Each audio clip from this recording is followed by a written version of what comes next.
ಮೈಸೂರು ನಗರಾಭಿವೃದ್ಧಿ ಪ್ರಾಧಿಕಾರ ನಡೆದಿರುವಂತಹ ಭ್ರಷ್ಟಾಚಾರದ ವಿರುದ್ಧವಾಗಿ ಈಗಾಗಲೇ ಆ ಸ್ನೇಹ ಕೃಷ್ಣ ಅವರು ಕೂಡ ಸಾಕಷ್ಟು ದೂರುಗಳನ್ನ ಕೊಡ್ತಾ ಇದ್ದಾರೆ.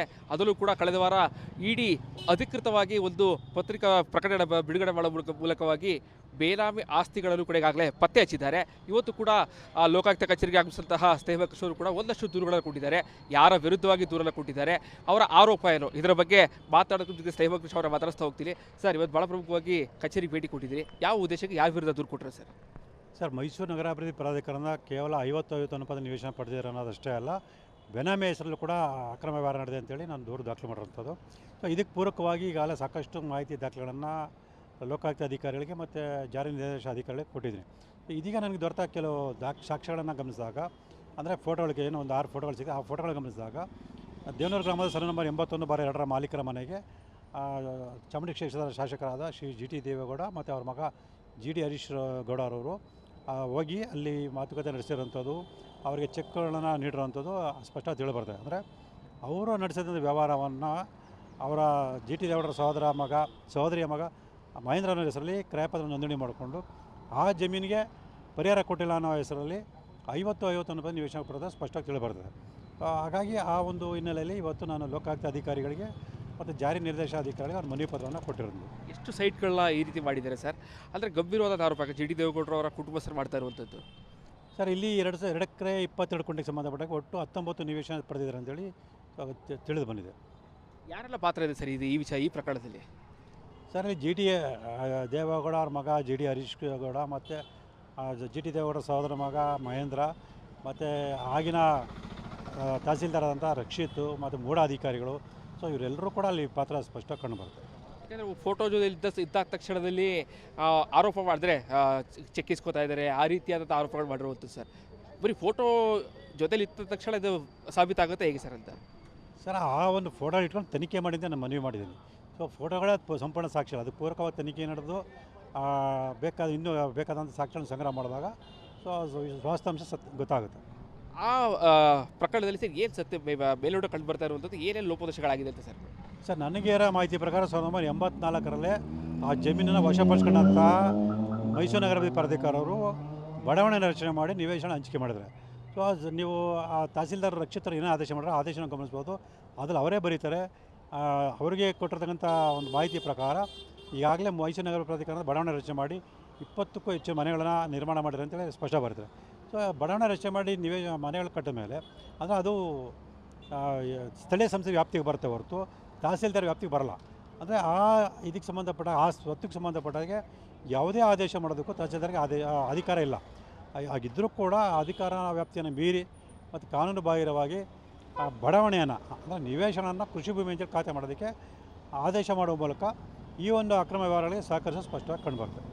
ಮಹೇಂದ್ರ ಅವ್ರದ್ದು ಮೂಲತಃ ಜಮೀನೇ ಇಲ್ಲ ಅಂತ ಹೇಳ್ತಾ ಇರುವಂಥದ್ದು?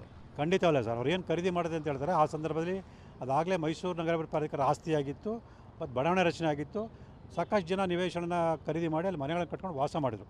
ಅಂದರೆ ಬೇರೆಯವರ ಮಾಲೀಕತ್ವ ಮತ್ತು ಸ್ವಾಧೀನದಲ್ಲಿದ್ದಂಥ ಸ್ವತ್ತನ್ನು ಅದರ ನಿವೇಶನವನ್ನು ಮಹೇಂದ್ರ ಅವ್ರ ಸಂಬಂಧಪಟ್ಟ ಕೃಷಿ ಭೂಮಿ ಅಂತೇಳಿ ಖಾತೆ ಮಾಡೋದು ಇಲ್ಲಿ ಸ್ಪಷ್ಟವಾಗಿ ಕಂಡು ಬರುತ್ತೆ. ಅಂದರೆ ಜಿ ಟಿ ದೇವೇಗೌಡರು ಮಹೇಂದ್ರ ಮೂಲಕ ಖರೀದಿ ಮಾಡಿಸಿದ್ದಾರೆ ಅಂತ?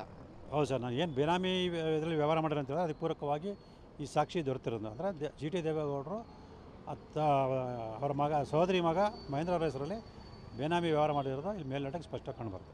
ರಕ್ಷಿತ್ ಅವರ ಪಾತ್ರ ಇದೆ ಸರ್ ಈ ಒಂದು ಪ್ರಕರಣದಲ್ಲಿ? ಸರ್, ಅದೇ ತಮ್ಮ ಅಧಿಕಾರ ವ್ಯಾಪ್ತಿಯನ್ನು ಮೇಲೆ ಅಂದರೆ ತಹಸೀಲ್ದಾರ್ಗೆ ಆದೇಶ ಮಾಡಿದ ಅಧಿಕಾರನೇ ಇಲ್ಲ. ಸೊ ಯಾಕೆಂದರೆ ಆ ಜಮೀನು ಅಲ್ವೇ ಅಲ್ಲ, ಅದಾಗಲೇ ಬಡಾವಣೆ ರಚನೆಯಾಗಿ ಸ್ಥಳೀಯ ಸಂಸ್ಥೆ ವ್ಯಾಪ್ತಿಗೆ ಒಳಪಟ್ಟಿರೋದ್ರಿಂದ ಅದು ತಹಸೀಲ್ದಾರ್ ವ್ಯಾಪ್ತಿಗೆ ಬರೋಲ್ಲ. ಹಾಗಿದ್ದರೂ ಕೂಡ ತಮ್ಮ ವ್ಯಾಪ್ತಿಗೆ ಬರುತ್ತಾನ ಹಿನ್ನೆಲೆಯಲ್ಲಿ ಅಲ್ಲಿ ಬಡಾವಣೆ ರಚನೆಯಾಗಿ ನಿವೇಶನ ಹಂಚಿಕೆಯಾಗಿ ಬೇರೆಯವ್ರ ಮಾಲೀಕತ್ವ ಸ್ವಾಧೀನ ಇದೆ ಅಂತ ಗೊತ್ತಿರೋ ಕೂಡ ಕೃಷಿ ಭೂಮಿ ಅಂತೇಳಿ ಖಾತೆ ಮಾಡೋದಕ್ಕೆ ಆದೇಶ ಮಾಡ್ತಾರೆ. ಸೊ ಇಲ್ಲಿ ಸ್ಪಷ್ಟವಾಗಿ ಗಮನಿಸಬೇಕು, ಮಾನ್ಯ ನ್ಯಾಯಾಲಯದ ಉಚ್ಚ ನ್ಯಾಯಾಲಯದ ಕೆಲವು ಆದೇಶಗಳನ್ನು ಇವರು ದುರ್ಬಳಕೆ ಮಾಡಿಕೊಂಡು ತಮ್ಮ ಅಧಿಕಾರ ವ್ಯಾಪ್ತಿಯನ್ನು ಮೀರಿ ಕಾನೂನು ಬಾಹಿರವಾಗಿ ಖಾತೆಗಳನ್ನು ಮಾಡೋದು ಸ್ಪಷ್ಟವಾಗಿ ತಿಳಿದು ಬರುತ್ತೆ. ಈಗ ದೂರು ಕೊಟ್ಟಿದ್ದಾರೆ ಸರ್, ನೆಕ್ಸ್ಟ್ ಹಿಂಗೆ ಸರ್? ಅದೇ ದೂರು ಕೊಟ್ಟಿದ್ದೀನಿ ಸರ್. ಅವರು ತನಿಖೆ ಮಾಡಿ ಅವ್ರ ಬಗ್ಗೆ ಕ್ರಮ ತಗೊಳ್ಬೇಕು. ಕ್ರಮ ತಗೊಳ್ಳಿದ ಮಾಮೂಲಿ ಕಾನೂನು ಹೋರಾಟ ಮುಂದುವರಿಯುತ್ತೆ. ಇದಿಷ್ಟು ದೂರದರಾದಂತಹ ಸ್ನೇಹ ಕೃಷ್ಣ ಅವರ ಮಾತುಗಳು. ಕ್ಯಾಮ್ರಾ ಪರ್ಸನ್ ಸಚಿನ್ ಜೊತೆಗೆ ವಿನೋದ್ ಪಡೋಳಿ, ಕನ್ನಡ, ಮೈಸೂರು. ಮೈಸೂರು ನಗರಾಭಿವೃದ್ಧಿ ಪ್ರಾಧಿಕಾರ ನಡೆದಿರುವಂತಹ ಭ್ರಷ್ಟಾಚಾರದ ವಿರುದ್ಧವಾಗಿ ಈಗಾಗಲೇ ಸ್ನೇಹಮಯಿ ಕೃಷ್ಣ ಅವರು ಕೂಡ ಸಾಕಷ್ಟು ದೂರುಗಳನ್ನ ಕೊಡ್ತಾ ಇದ್ದಾರೆ.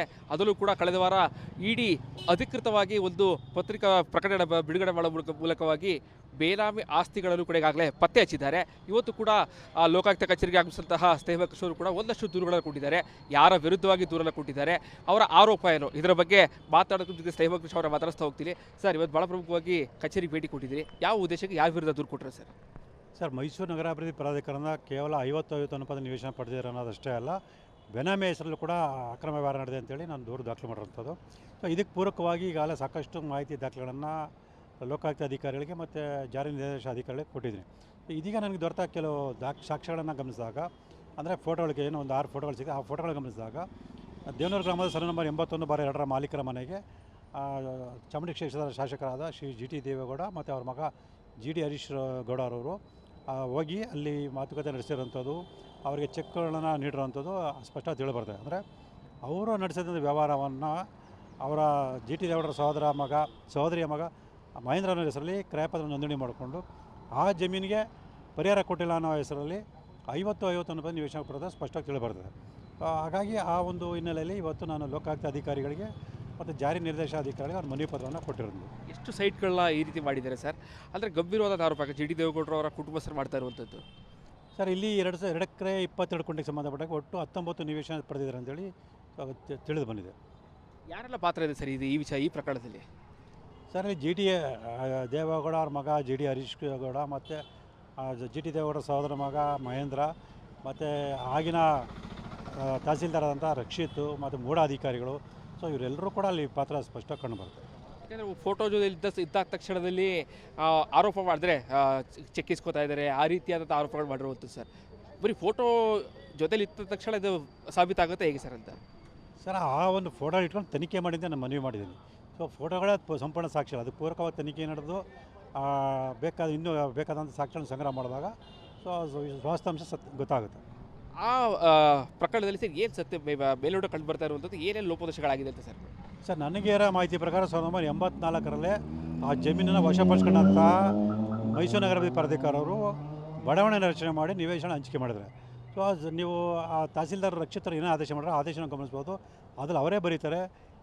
ಅವರಿಗೆ ಕೊಟ್ಟಿರ್ತಕ್ಕಂಥ ಒಂದು ಮಾಹಿತಿ ಪ್ರಕಾರ ಈಗಾಗಲೇ ಮೈಸೂರು ನಗರ ಪ್ರಾಧಿಕಾರದ ಬಡಾವಣೆ ರಚನೆ ಮಾಡಿ 20ಕ್ಕೂ ಹೆಚ್ಚು ಮನೆಗಳನ್ನು ನಿರ್ಮಾಣ ಮಾಡಿದ್ದಾರೆ ಅಂತೇಳಿ ಸ್ಪಷ್ಟ ಬರ್ತದೆ. ಸೊ ಬಡಾವಣೆ ರಚನೆ ಮಾಡಿ ಮನೆಗಳು ಕಟ್ಟಿದ ಮೇಲೆ ಅಂದರೆ ಅದು ಸ್ಥಳೀಯ ಸಂಸ್ಥೆ ವ್ಯಾಪ್ತಿಗೆ ಬರುತ್ತೆ ಹೊರತು ತಹಸೀಲ್ದಾರ್ ವ್ಯಾಪ್ತಿಗೆ ಬರಲ್ಲ. ಅಂದರೆ ಇದಕ್ಕೆ ಸಂಬಂಧಪಟ್ಟ ಆ ಸ್ವತ್ತಿಗೆ ಸಂಬಂಧಪಟ್ಟಾಗೆ ಯಾವುದೇ ಆದೇಶ ಮಾಡೋದಕ್ಕೂ ತಹಸೀಲ್ದಾರ್ಗೆ ಅಧಿಕಾರ ಇಲ್ಲ. ಆಗಿದ್ದರೂ ಕೂಡ ಅಧಿಕಾರ ವ್ಯಾಪ್ತಿಯನ್ನು ಮೀರಿ ಮತ್ತು ಕಾನೂನು ಬಾಹಿರವಾಗಿ ಆ ಬಡಾವಣೆಯನ್ನು ಅಂದರೆ ನಿವೇಶನವನ್ನು ಕೃಷಿ ಭೂಮಿ ಅಂತೇಳಿ ಖಾತೆ ಮಾಡೋದಕ್ಕೆ ಆದೇಶ ಮಾಡುವ ಮೂಲಕ ಈ ಒಂದು ಅಕ್ರಮ ವ್ಯವಹಾರಗಳಿಗೆ ಸಹಕರಿಸೋ ಸ್ಪಷ್ಟವಾಗಿ ಕಂಡುಬರ್ತದೆ. ಮಹೇಂದ್ರ ಅವ್ರದ್ದು ಮೂಲತಃ ಜಮೀನೇ ಇಲ್ಲ ಅಂತ ಹೇಳ್ತಾ ಇರುವಂಥದ್ದು.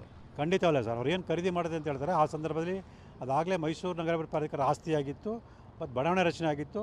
ಸಾಕಷ್ಟು ಜನ ನಿವೇಶನ ಖರೀದಿ ಮಾಡಿ ಅಲ್ಲಿ ಮನೆಗಳನ್ನು ಕಟ್ಕೊಂಡು ವಾಸ ಮಾಡಿದರು. ಅಂದರೆ ಬೇರೆಯವರ ಮಾಲೀಕತ್ವ ಮತ್ತು ಸ್ವಾಧೀನ ಇದ್ದಂಥ ಸ್ವತ್ತನ್ನು ಅದರ ನಿವೇಶನವನ್ನು ಮಹೇಂದ್ರ ಅವ್ರ ಸಂಬಂಧಪಟ್ಟ ಕೃಷಿ ಭೂಮಿ ಅಂತೇಳಿ ಖಾತೆ ಮಾಡೋದು ಇಲ್ಲಿ ಸ್ಪಷ್ಟವಾಗಿ ಕಂಡುಬರುತ್ತೆ. ಅಂದರೆ ಜಿ ಟಿ ದೇವೇಗೌಡರು ಮಹೇಂದ್ರ ಮೂಲಕ ಖರೀದಿ ಮಾಡಿಸಿದ್ದಾರೆ ಅಂತ? ಹೌದು ಸರ್, ನಾನು ಏನು ಬೇನಾಮಿ ಇದರಲ್ಲಿ ವ್ಯವಹಾರ ಮಾಡಿದ್ರೆ ಅಂತ ಹೇಳಿದ್ರೆ ಅದಕ್ಕೆ ಪೂರಕವಾಗಿ ಈ ಸಾಕ್ಷಿ ದೊರೆತಿರೋದು. ಅಂದರೆ ಜಿ ಟಿ ದೇವೇಗೌಡರು ಅವರ ಸಹೋದರಿ ಮಗ ಮಹೇಂದ್ರ ಅವರ ಹೆಸರಲ್ಲಿ ಬೇನಾಮಿ ವ್ಯವಹಾರ ಮಾಡಿರೋದು ಇಲ್ಲಿ ಮೇಲ್ನೋಟಕ್ಕೆ ಸ್ಪಷ್ಟ ಕಂಡುಬರುತ್ತೆ. ರಕ್ಷಿತ್ ಅವರ ಪಾತ್ರ ಇದೆ ಸರ್ ಈ ಒಂದು ಪ್ರಕರಣದಲ್ಲಿ? ಸರ್, ಅದೇ ತಮ್ಮ ಅಧಿಕಾರ ವ್ಯಾಪ್ತಿಯನ್ನು ಮೇಲೆ ಅಂದರೆ ತಹಸೀಲ್ದಾರ್ಗೆ ಆದೇಶ ಮಾಡಿದ ಅಧಿಕಾರನೇ ಇಲ್ಲ. ಸೊ ಯಾಕೆಂದ್ರೆ ಆ ಜಮೀನು ಅಲ್ವೇ ಅಲ್ಲ, ಅದಾಗಲೇ ಬಡಾವಣೆ ರಚನೆಯಾಗಿ ಸ್ಥಳೀಯ ಸಂಸ್ಥೆ ವ್ಯಾಪ್ತಿಗೆ ಒಳಪಟ್ಟಿರೋದ್ರಿಂದ ಅದು ತಹಸೀಲ್ದಾರ್ ವ್ಯಾಪ್ತಿಗೆ ಬರೋಲ್ಲ. ಹಾಗಿದ್ದರೂ ಕೂಡ ತಮ್ಮ ವ್ಯಾಪ್ತಿಗೆ ಬರುತ್ತಾನ ಹಿನ್ನೆಲೆಯಲ್ಲಿ ಅಲ್ಲಿ ಬಡಾವಣೆ ರಚನೆಯಾಗಿ ನಿವೇಶನ ಹಂಚಿಕೆಯಾಗಿ ಬೇರೆಯವ್ರ ಮಾಲೀಕತ್ವ ಸ್ವಾಧೀನ ಇದೆ ಅಂತ ಗೊತ್ತಿರೋ ಕೂಡ ಕೃಷಿ ಭೂಮಿ ಅಂತೇಳಿ ಖಾತೆ ಮಾಡೋಕ್ಕೆ ಆದೇಶ ಮಾಡ್ತಾರೆ.